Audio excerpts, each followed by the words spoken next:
So here's the National Mall. Not that many people out, but you can see it's total blizzard conditions. And the US Capitol's right there. You should be able to see it through the trees, but you can't. Yeah, there's about 20 inches or so. You look, we should try to go through this. Coming up to my knees, going through the snow. It's just a lot of snow and a lot of wind right now. There's a lot of snow and a lot of wind. Police are out here on the National Mall around this area. I've seen snow plows, people doing, skiing and sledding.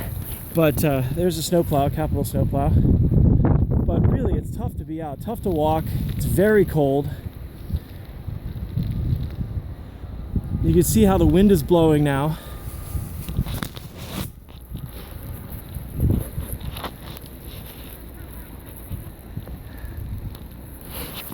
It's just a really, really snowy condition. I'd say blizzard. Yeah, absolutely blizzard.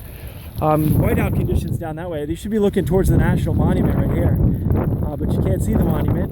You can't see even the quarter mile in front of you. Some people are still out.